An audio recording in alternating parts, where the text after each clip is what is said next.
So we decided to be brave and not plan out anything for this episode. So let's run the start and jump in. The first rule of Insight Club is you don't talk about Insight Club. You do Insight Club. The second rule of Insight Club is the only assumptions we make about one another are that we all want happiness and we all want to avoid suffering. The third rule of Insight Club is you check all your other assumptions at the door.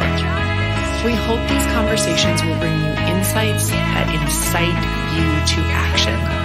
Welcome to Insight Club.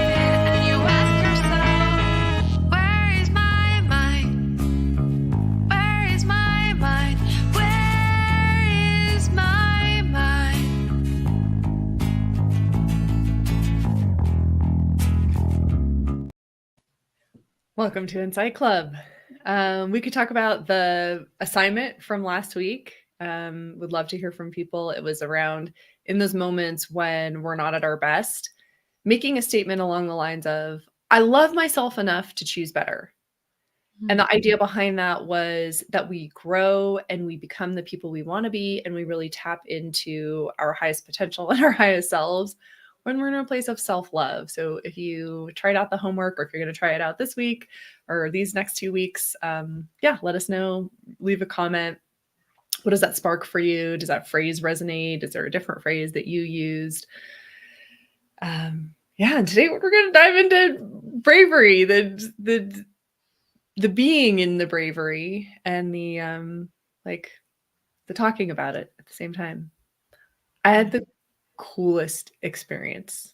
A friend of mine recommended a podcast, and she's like, it's a really great episode, and you're gonna have to kind of get through this woman's very, very Christian approach. I was like, okay, I could be brave. Is that really loud background noise? Can you hear that in the background? Okay. So I was brave and I listened to the podcast episode, and I noticed moments where I wanted to not take it in. And I took it in, and that felt really brave. And it was all about not making our burdens other people's burdens, specifically in a relationship.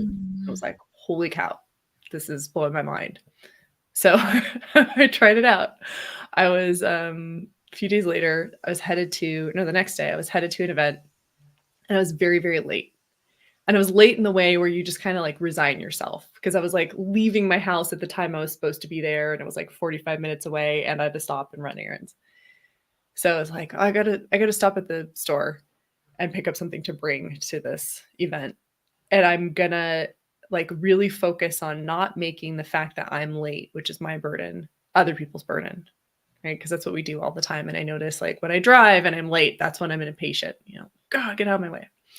So I was very consciously focused on, what if I try this thing out from this podcast? This is my burden, but it doesn't have to be other people's. And I went into the grocery store, and I was behind somebody who was very impatient and frustrated and kind of fighting with a little machine where you pay and put in your card.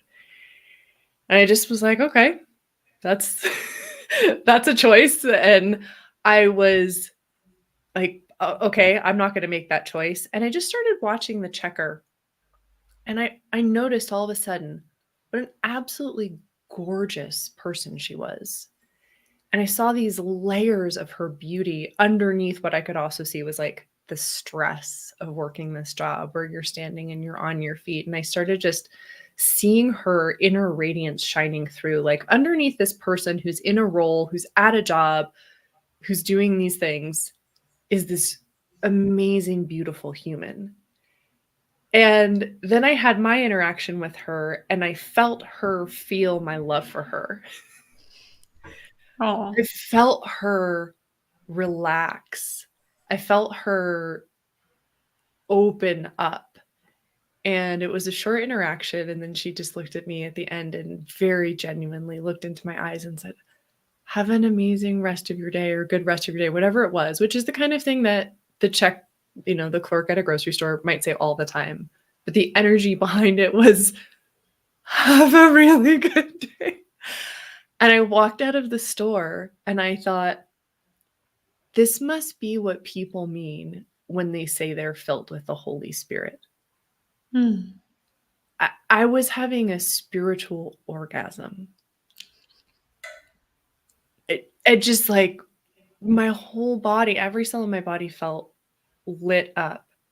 And I thought, wow, I want to live my whole life like this, focused on what I'm carrying. I don't have to put on other people. And that doesn't mean I don't get to have help.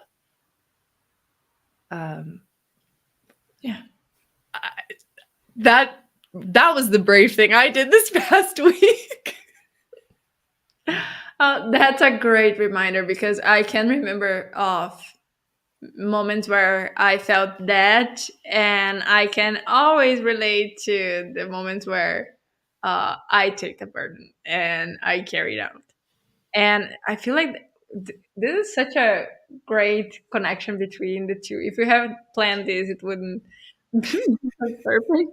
Because we were talking about the burden, like you're saying, like not being aware of not putting our burden on other people, but also we need to, especially for highly sensitive people, empaths, and so on, be very mindful of not taking the burden from our loved ones, and even from people on the street when they are having a bad day and dropping. And my old reaction would be like, I'm doing the work. Why do these people need to can't do their work as well? Like not taking the burden over me as well. But we're mirrors, right? Just like the you had that experience with that woman in the grocery store. You are in such a uh, empowered, light position, taking the responsibility over your own burden, and you were able to see the beauty in her. So she reflected the beauty in you, and that's like where the beautiful connection happens. Because we get from others what we see in them as well. That's the other thing. So I started thinking, when I'm taking on other people's burdens, is it because they are not doing the work, or is it because I'm mirroring that energy that maybe I'm not expressing, but I have it in there, and that's why I'm having the resonance as well. Oh, can you unpack that more? That feels so important and a little hard to track for me. Yeah. So if you had an experience with that woman in the grocery store, and I'm not saying that all the time when we are in a high energy we're going to only get the best. I know that there are different things that happen and so on, but you had that encounter in that high energy because you both mirrored each other. You saw in her the best and she presented to you the best. So when I'm seeing someone like dropping their burden over me, maybe I'm not doing the work of seeing the best, that it's still there. Even when they're not having a good day, the best is still there. Everyone has that flame. But if I'm looking at someone from a perspective of like all the wrong things that they're doing instead of trying to see the good, even though they might be not in their best in that moment, I'm amplifying a part that I don't want. Yes, and I've witnessed the change in somebody. And this really ties into assumptions, our core theme for this podcast. Because our assumptions shape people. And I've seen it happen where I have an interaction with somebody, or my husband's really skilled at this, like in engaging in a very real human way. Like whenever we go through a checkout line, and the person there is just used to this being like a conveyor belt and nobody's really seeing them as a person and it's so impersonal. And people are often, like stressed and not their best selves. And I couldn't find this. And like, why are things so expensive? And Grady's really talented at just making that human connection. And I've watched it happen so many times where the person starts out in this like, and then he's expecting the best of them. And it's happened for me too sometimes. I think but you're relating to the person like, oh, hi, are you a human too? Like, oh, isn't it crazy we're here on this planet and what's going on? I don't know either. Let's eat some chocolate. And then they light up. And I'm not calling to mind an incident right now, but I'm sure there have been times where it's gone the other way too. Like somebody showing up ready to be in their best expression. And then based on what I do, they're like, let me pull back. But we're creating, our assumption and what we're bringing to the situation is creating the reality stream with and for the other person. And that's where the bravery is in that as well. Like, can we be brave enough to not shut down if we come with a good intention and then we're met with resistance, we're met with the burden, we're met with the heaviness? Can we not shut down and still keep that? Because that's the other thing. It's so easy to say, oh, that person, it's so common now, like, oh, that person is toxic, that person is a narcissist, that's a narcissist. Yep. that person is like an energy vampire. But am I so weak that I can't set the energy in the interaction? Or so scared, or so not determined? Yeah. Because there are moments where we need to get out of a situation. Yes, not saying that it's not the case, but I feel like we are overusing these words for things that are just like people having a bad day. Yeah. I think there's an impossibility of all the people who are being called narcissists actually being narcissists from a like medical standpoint. Just like that high percentage of the population can't possibly be. Like 60% probably. Everybody I encountered yesterday. Yeah. And those labels feel really, this is a great, I think, entry point into a conversation around bravery versus bravado, or something that might not be the word. It's just kind of a fun pun, but bravery versus defensiveness. So it doesn't take courage to label and dismiss somebody else. Ooh. That takes the least amount of courage, especially because it is a behavior that's really supported in our culture right now. Like when somebody does that, the tendency is for everybody else to go, yeah, we come along with you. It takes courage to have curiosity, which is something you've said a lot. And it even takes courage to pause or to just walk away. I was having a conversation recently with a friend and saying, like, what does an enlightened person do when they get a phone call from a telemarketer? Because that's a great question. I would like to grow into that because I have a lot of hangups. I get really, really triggered by getting marketing calls. And lately I've taken to just hanging up, which in some sense is maybe the rudest thing you could do. There's a person calling you and you just don't even say anything and you hang up. And in another sense, I feel like this is me being more courageous because this is just a person with a job. right? It's not somebody who has an intention to persecute me.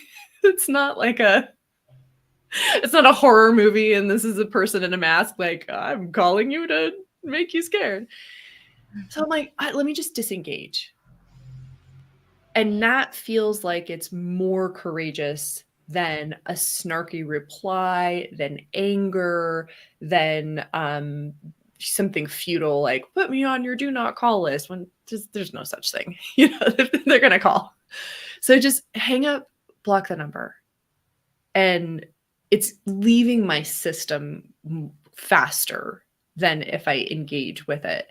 And I don't know if that's making sense around a conversation of courage, but I'm not going to put my crap on this person who's calling by going into a tirade of why it's inappropriate for them to have called me. It actually makes a lot of sense because I'm thinking like, I had friends that worked in a telemarketing agency, which made me be a little bit more like, these people are humans too. Yeah. And the thing is, a lot of people use this time to have someone to drop their shit. Yeah. So these people are some of the people that, they bother us. It's like, don't call me, please. I'm not interested. But at the same time, these are people that listen to all the burden that it's not even related to them. And they're just trying to work. And they're at the bottom of the totem pole. Yeah. They're not the people deciding, okay, this is how I'm going to market my business. They're not the people creating the call lists. They're at the very lowest. They're not even the manager of the call center who's saying, you got to fill your quota. They're at the lowest rung, caught up in this machine, you know, in the, Ken Kesey calls it the combine in One Flew Over the Cuckoo's Nest. I love that. This idea, just industrial machinery that just rolls over people and harvests, you know, I don't know what it harvests, but nothing good, right? We're caught up in that, all of us to some extent. I'm not sure if that's the best option to do, but whenever I see a number that I know that this is not someone that I know, and so probably it's telemarketing, I just don't even answer. I think that's what the enlightened person does, because there's still a part of me that's like, I'm gonna call you out on, right? Like I'm gonna answer expecting this is not something I want to engage with. That's it. You answered it. The enlightened person just doesn't answer the phone. And if it's somebody we know and it's somebody important, they'll leave a message. Yeah. Or send a text. My mom often says like, what if it's something important? What if they have a delivery for you and so on? I'm like, if it's really important, they're gonna get to me. Yeah. We'll find a way. Oh my gosh, I had like a magical experience with that recently. One of my books is through a small educational press, and when I moved, I tried to contact them to say I have a new address because they would send royalty checks in the mail. And this publisher like got bought by a bigger publisher, and I just wasn't able to find anybody. I'm like combing their website and I couldn't find any way to directly contact a person. And recently I got an email from them and they've moved everything electronically. And not only did I not miss royalty payments, but like, because they don't send one out if it's under a certain amount. So they just sent me an email and they're like, oh, here's a royalty payment that's going back to the beginning of the year. So I know for sure I didn't miss anything at my old address. And I was able to email them and say, okay, I have a new address. Just to the point, it will find you. If it's meant to find you, it will find you. For sure. And yeah, that was one of those like, how did they even, this is, yeah. I'm so well taken care of was the feeling I had. Mm. Yeah. Oh. Hmm. I wonder if we could go back to this idea of how our assumptions around other people connect to being brave, or how like making assumptions connects to bravery. Does Hmm. anything come up for you on that? Yeah, there's a. I don't have an answer for this, but this is a topic that has been in my mind because hmm, we talk about I mean, like, it's heard everywhere, and I often talk about this as well, um, about how it's important to not set high expectations, because if we have the high expectations, the chances of us being disappointed is big. Even like we had the same mentor in some areas where we talk about like under promising and over delivering, all because of the expectations. This is something that like you don't want to like expect like, oh, this is going to be awesome, and then the result is lower than average. So like you, but at the same time, this is the where I feel like what the bravery comes in. um if we don't want to set a high expectation, how do we balance this with expecting the best from people instead of expecting the worst, so that we don't get disappointed? I don't have an answer. I'm just dropping the question, the paradigm. Yeah, you just hit me with I got a big insight moment there, because was thinking that advice to expect the best of people, and even this really commonly used phrase, people are doing the best that they can, right? We hear this all the time. People are doing the best that they can. I think we're misusing that Mm, concept, because if we truly are expecting the best from people, then we wouldn't, in the next moment when they don't do what we expect, retract our faith in them and yeah, call them a narcissist. that's a great point, because like, oh yeah, if they expect, oh, this let's unpack this. If they we like you said, if we truly expect the best, if someone does something that it's not what we would prefer, you're basically saying we should still have the faith that that's, I might not be seeing it, but that might be the best.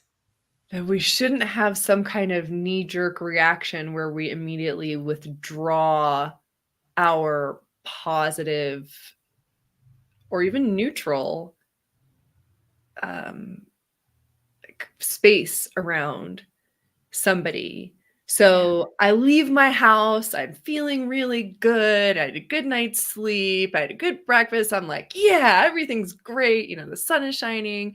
I'm expecting other people to help me maintain my happiness.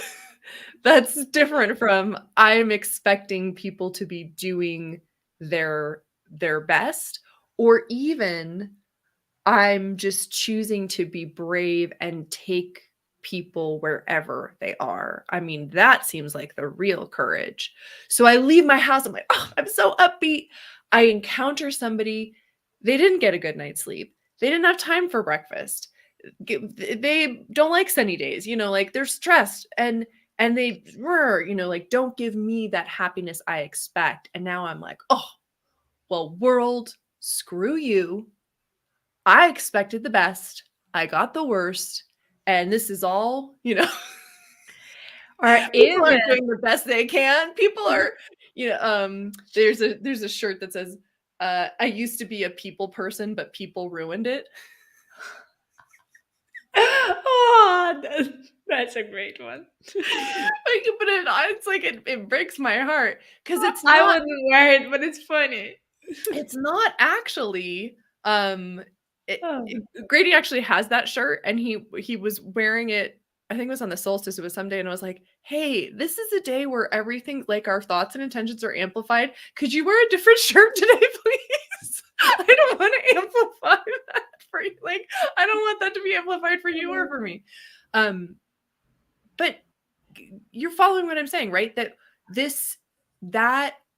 and maybe this is why we have trouble holding that space and staying in a kind of neutral, just like, okay, I'm here seeing what you're doing without assumptions, is because it feels so sad to get bumped off of our high of the world is a great place and things are working out for me. Or even, we were just talking about Gurjagat's birthday was yesterday, and I feel like the thing that she used to say is the thing that solves it all. Is just thinking of, I'm gonna leave everyone better than I found, and that's the intention. Instead of like expecting that to other people to keep my happiness.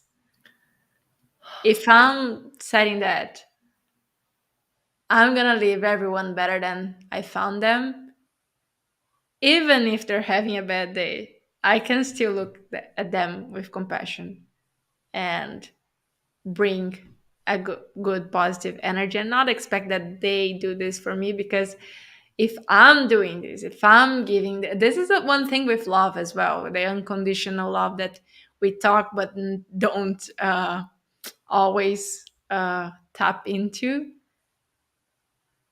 It doesn't come from other people.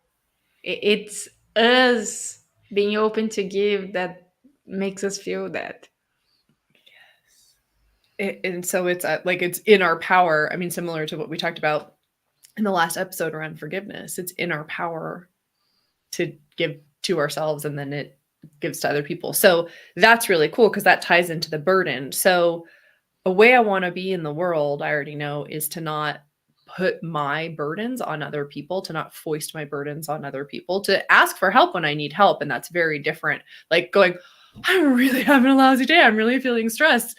I need, do you have some time? Is very different from snapping at somebody because I'm like, I'm late. Can't you see I'm late? This is, make it faster for me. So not only not putting my burdens on people, but also not creating a vacuum where I'm like, you need to supply my happiness. Yeah. What you said there really sparked something for me as well, because you might have touched on something. The most people that are snapping on others and putting the burden on others are just having a really hard time asking for help. Yes. You mean it's not just because they're narcissists? You see? Maybe they're not bad people. They're just people with a very hard, big difficulty to communicate what they need. Yeah. And maybe they think that they need to get what they need through other ways instead of just saying, I'm tired. I need help. And the thing about that is that the ways I'm just so obsessed with this lately. Our operating systems are mostly subconscious, and were mostly programmed into us between the ages of 0 and 7. Yeah. When you're between 0 and 7, you have like such a lack of experience, a lack of wisdom, and a shit ton of fear, like existential fear. Am I going to get the nutrients and sustenance I need to live? Like, if people aren't paying attention to me, that means I'm worried I'm going to die. Like, that's what we're operating on. And so I keep having this image of being like we're wet cement. And then I added, like, I don't do it every morning, but like I keep, as I'm doing my morning practice, just being called to shake, shake, shake, shake, shake. And I um do that. and I'm imagining like an etch a sketch shaking and the design disappearing, or like an industrial building. If you pour like they have the shaky tables to get all the air bubbles out of something that you pour, or even just like old cement and you're sanding away that. But there are these deep impressions that we're operating on that are not based on what's the best way to get what I want and need or what makes sense in this moment. And I find that actually very freeing to know, because then I go, okay, my job is to do my addiction meditation to understand that I'm operating in this default reality and that it's not the only reality.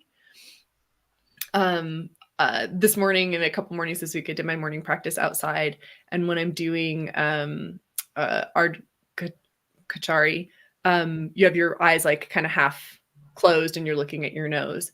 Mm. Well, when I do that, the sun makes these rainbows. So I'm just outside and it's normal and I'm in normal reality. And all of a sudden, I just close my eyes slightly and look at my nose. And I'm in a completely different reality. Like, this is my marker. This is my like graphic illustration of Mm. the fact that we're continually choosing which reality to be in. And so No, when we're encountering one another and like instead of asking for help, I'm yelling, I'm going, why have you done this, or getting sarcastic or whatever it is. I'm in my 0 to 7-year-old brain repeating the pattern that I did at one time that got me what I wanted.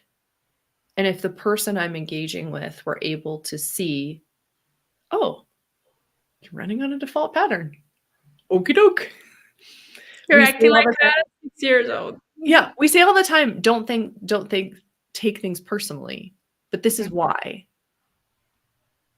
Because we're all running default patterns and stuck in that reality. So your act of compassion or patience, or just even not feeding into somebody else's bad mood or anger, you're helping them create a different reality.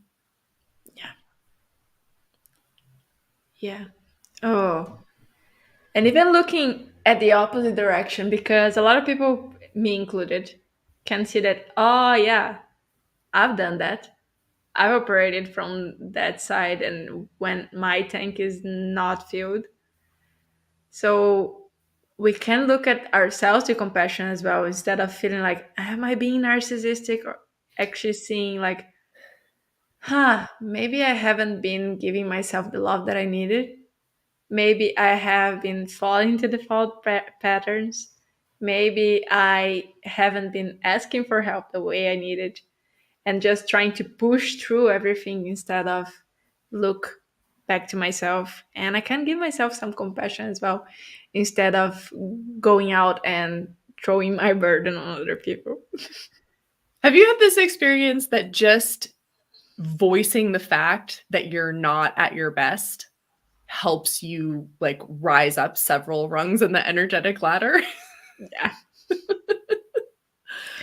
I love it. It's like such an amazing trick. It was just the other morning in my household, and I was like, I'm really grumpy today. I'm really not feeling fluffy. And just talking about it created the space for me to like have some of that self-love, and then also an outlet for it that wasn't acting out, like turning my internal tiredness and frustration and like kind of out of sortsness into a burden for my partner. I love that. I feel like I'm really passionate about honesty and like just being truthful with people. And I notice it all the time when I say like, I'm sorry, I'm not having my best day, and like I just and say like, please don't push my buttons because I might snap today and like not my best. Uh, my friends reflecting that, oh yeah, and feeling like the permission to say like, I actually, this has been a happy day for me as well, and like that problem becoming an actual bond instead of a problem. Because often, as you know, because we talked about the energies of like the transits and so on all the time, the astrological transits, when we're feeling the heaviness, of course there are some things that are personal, not so personal, but like PMS and so on. Often women synchronize their cycles as well, so it might be that all of your friends aren't the same and that amplifies everything. But not the case with men, of course. But if we are running through like a crazy full moon like we have right now, like the blue moon in Pisces, which amplifies, or any transit that is a little bit more sensitive, um, chances are you're not the only one. And the fact that we isolate is what makes the all the burden to be carried away, instead of us taking a sensitive moment and connecting and bonding instead of fighting each other. Mm. You know, it just popped into my mind the phrase people use all the time. It's okay to not be okay. Mm. And I don't care for it because in that phrase it's saying you're not okay. but what you're getting at is oh, it's okay to feel low. Right? Because that's not a judgment. It's okay to not be okay as a judgment. Like you're not okay, but it's okay to feel low. And when you voice that you're feeling low, you may find that somebody else is feeling low and you can comfort one another. Or you may find that somebody else is feeling high. Like, oh, I have extra energy today. Like I feel that way sometimes, right? Like, oh, looks like you're feeling tired and sad and not fluffy. And I'm feeling very fluffy. That's the term we use. I call my whole friend group fluffy. But I But would even say that maybe. Oh yeah, go ahead. but you can give and receive energy when we're honest about what our energy is, instead of coming up with the story, the words, the narration that's, you bugged me for this reason. Yeah, and maybe even that it's not that we are low or high. It might be that we're just more receptive. And if you're more receptive, you can be receptive for good energies or for lower energies as well. Yeah. It depends on the interaction. Yeah. Not, yeah. So you're more porous. You're more Yeah. open. Your cell membrane's more permeable. Yeah. And also how beautiful it is to be aware that there are energies, because we get to instead of feeling like what's wrong with me or what's wrong with them and so on, to actually acknowledge like, oh yeah, maybe it's just a day. Like one of my friends said about another little friend, like that was acting a little bit different yesterday. Maybe it's just a day. I woke up a little bit weird today as well. Yeah. Do you know what? You know what radically changed my life, ladies, that you got me started on in a way that I was able to be consistent with is tracking, right? And you have those sheets that you created that were like, what was the weather? Big impact for me. Big impact for me, whether there's sun or not sun. What was the weather? Kind of just how much water did you drink? What kind of physical practices did you do? Where are you in your moon cycle? Like in your feminine cycle, where is the moon in her cycle? And I now use a journal. I think it's called the Moon Cycles Journal. I really like it. It has where the moon is, like what's happening astrologically, space to put down, like track your habits and all of the things. And now I know, like, I wake up certain days of the month and I'm like, oh, it's days like 11 through 14 for me. And this is when I feel like punching somebody. And which is different, right? Like that's not premenstrual, that's ovulatory. So that's not like the standard wisdom, right? And if I were just kind of trying to go by what is true for a lot of people, I would be like, oh, I should be happy right now. But I got the pattern. Like I track and I'm like, pretty much this is consistent. Days 11, 12, 13, 14. I'm like, I feel grumpy.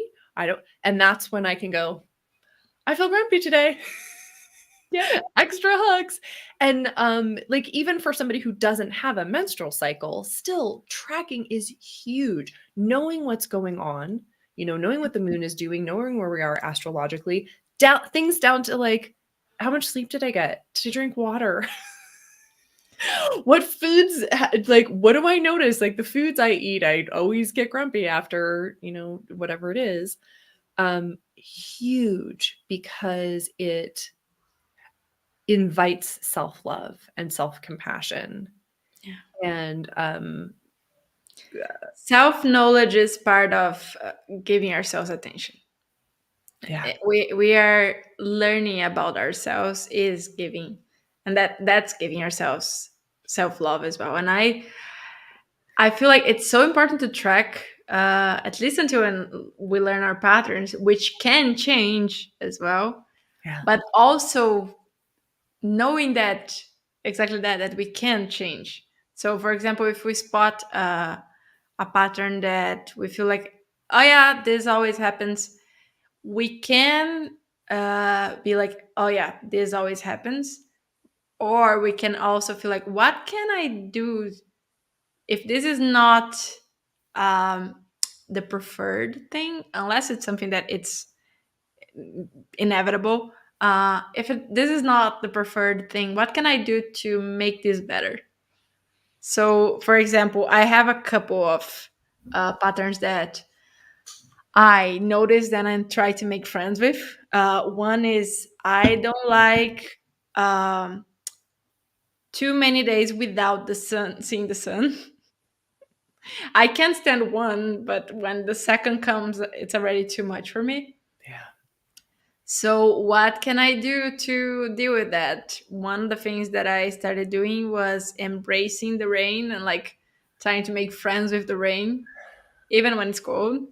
Like going take a rain shower when it's possible, or because I like them in the summer. So I'm like, I know it's cold, but I know I like you. I'm gonna try to do it anyway. And drinking more like warm liquids, because that's the good part of it. Like I can get to like be all cozy and so on. So finding the good in the bad.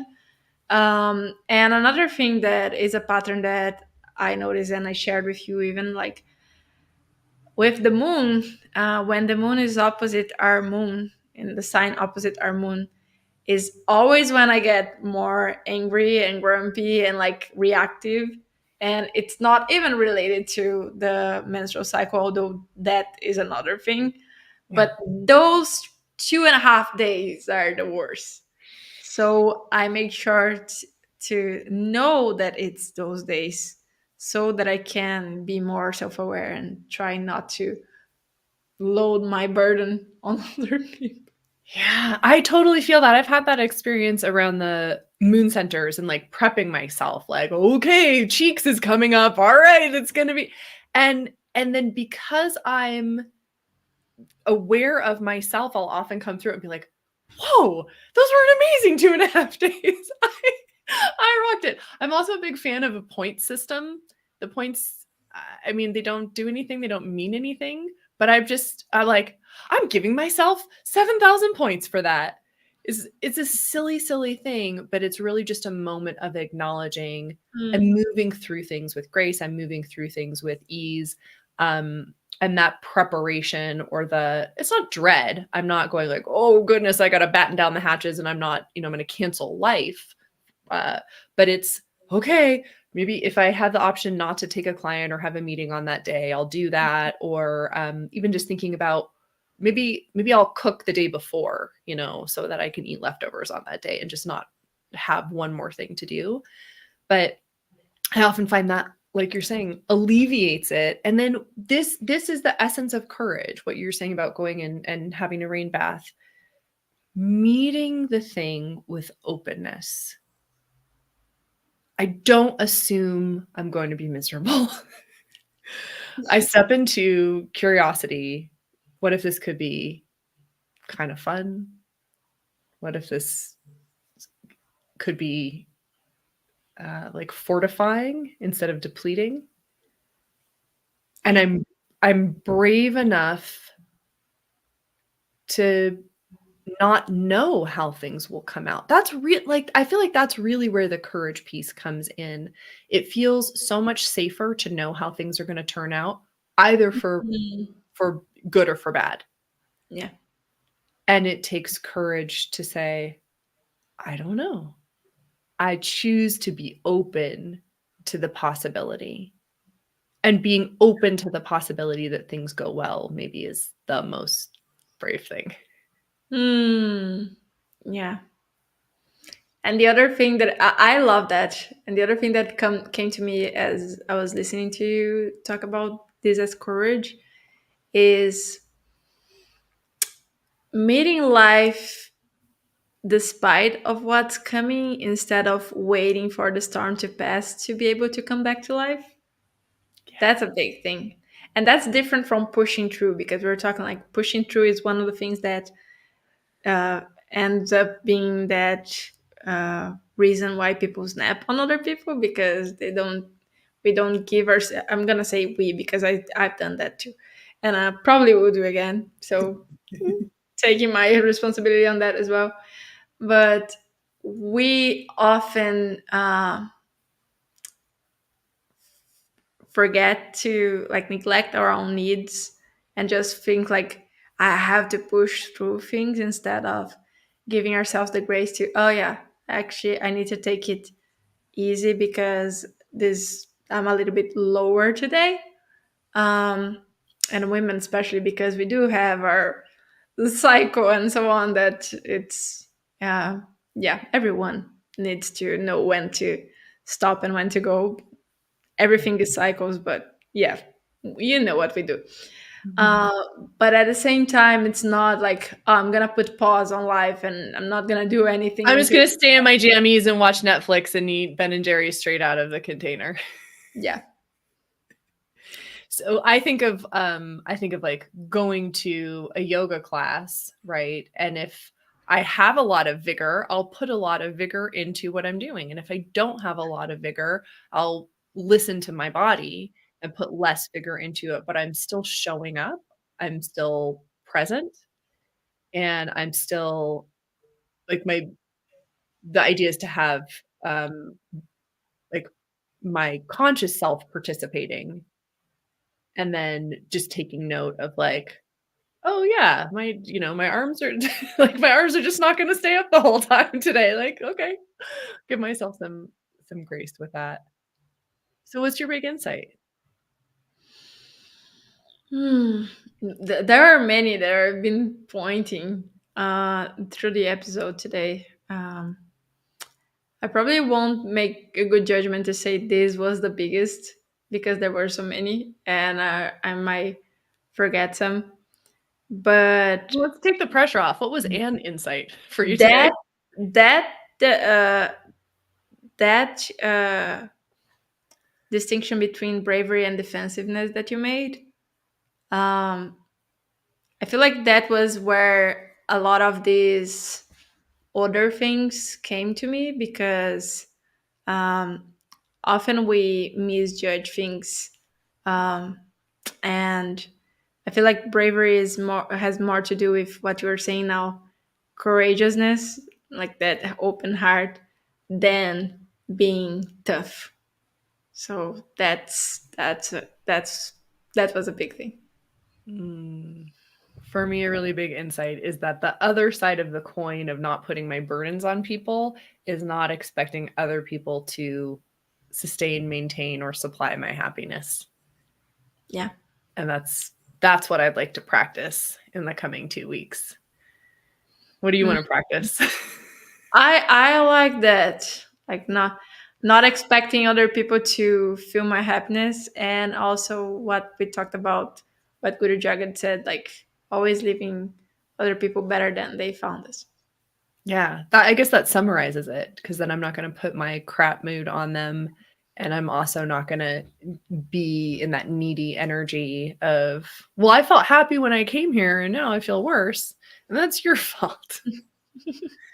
And I feel like this is also like we need to have a distinction with this. This is not about needing to go and change other people or like getting to their life, because that's another thing. Like it can be annoying, and not And it's being got a funky motive too, right? Because it's like, I need to make you happy. I need to change things. I need to distract you. I need to fix things. yeah, not being like we need to, Yeah. because we're always going to give the best. This is what I want. Always give my best in the energy that I have, with the energy that I have, not try to be over the top just because I need to fix things, not be under, just give the best I have in any situation. And remember that leaving people better than I found them doesn't mean that I have responsibility over them, because they have responsibility over themselves. Yeah. I'm having this image of equilibrium. Yeah. Like not being the vacuum, not being the energy vampire, and also not being the like the glitter cannon. It's like, be happy. I haven't asked for all of this. Right. So like, what if it I kind of want to practice leaving people more spacious than I found them. Like, what's it like if I just fully take responsibility for my own atmospheric pressure, and with that can I help somebody else equalize because I'm not pushing or pulling on them? I got to think on this more. That image is really feeling powerful for me. I love that. Actually, one of the things that when I don't know what to give someone, I feel like one of the best gifts is a journal, because you're giving basically space. So I love when you said that, giving people space. That's beautiful. Cool. Well, let us know in the comments if you're going to practice leaving people better than you found them. You know, any like what resonates for you anywhere along this spectrum of like leaving people better than you found them, just not putting your burden on them, creating more space for yourself maybe is what feels really good and is calling you. Let us know what you're going to practice in the comments, and catch you next time. Catch you next time. Bye.